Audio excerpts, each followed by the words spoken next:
pasukan Perancis yang masih menunggu jemputan evakuasi. Peter mendatangi kantor surat kabar supaya perjuangan George diabadikan.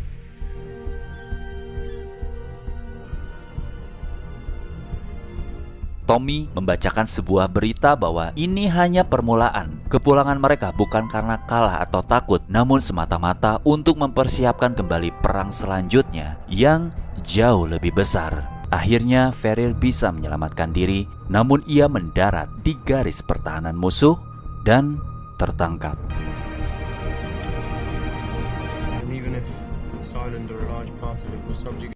Pada hari pertama 27 Mei 1940, sekitar 8.000 pasukan berhasil dievakuasi. Namun dalam hitungan 8 hari setelahnya, ada sekitar 338.000 pria berhasil melarikan diri dari Dunkirk, termasuk 139.000 pasukan Perancis, Polandia, Belgia, juga sejumlah kecil lagi tentara Belanda. Pada 29 Mei, kapal perusak Angkatan Laut Kerajaan Inggris, Wakefull, ditorpedo dan tenggelam dalam hitungan detik. Serangan itu melayangkan 600 nyawa, diperkirakan sekitar 3.500 tentara Inggris tewas di laut atau di pantai, bersama dengan lebih dari 1.000 warga Dunkirk dalam serangan udara. Bahkan mayat-mayat mereka mengambang kembali ke pinggir pantai ketika adanya arus balik. Selama proses evakuasi itu, mereka yang belum mendapatkan kapal harus ketar-ketir menunggu di pantai. Bahkan ada yang berjam-jam harus merunduk hingga sebahu di dalam air. Sejak Hitler menggagas rencana mencaplok Eropa Barat pada 10 Mei 1940, laju pasukan Jerman di bawah komando Jenderal Hans Guderian memang sudah tidak bisa dibendung sekutu, terutama Perancis dan Inggris. Sekutu termakan strategi Jerman, yang tipu daya Jerman ternyata berhasil mengecoh gabungan tentara Perancis-Inggris hingga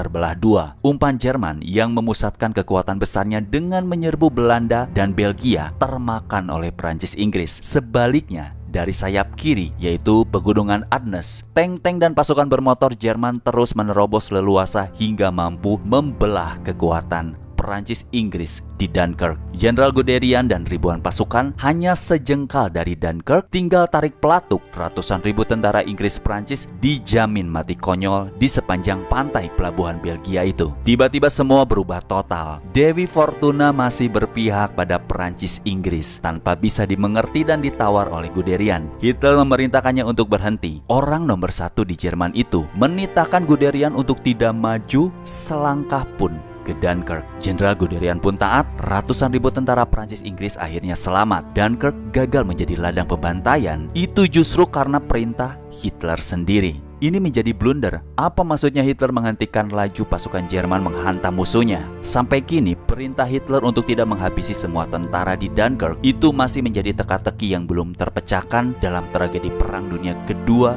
di Eropa Barat. Mungkin kawan-kawan bisa menambahkan di kolom komentar. Operasi penarikan pasukan di Dunkirk adalah mimpi buruk sekutu pada Perang Dunia Kedua. Walaupun terbilang berhasil membawa pulang ratusan ribu prajurit dari daratan Eropa ke Inggris, namun peristiwa tersebut telah memberi pelajaran sangat berharga yang ikut menjadi penentu akhir perang. Mengira sekutu akan kembali menyerbu daratan Eropa melalui Calais setelah apa yang terjadi di Dunkirk. Angkatan perang Jerman membangun pertahanan yang sangat kuat di sepanjang pantai Calais. Namun pada 1944, intelijen, taktik dan logistik sekutu sudah lebih maju dengan adanya bantuan Amerika Serikat. Operation Overlord 6 Juni 1944 di Normandia, barat laut Prancis, yang dipimpin Jenderal Dwight D. Eisenhower, giliran menjadi awal mula Jerman untuk bermimpi buruk.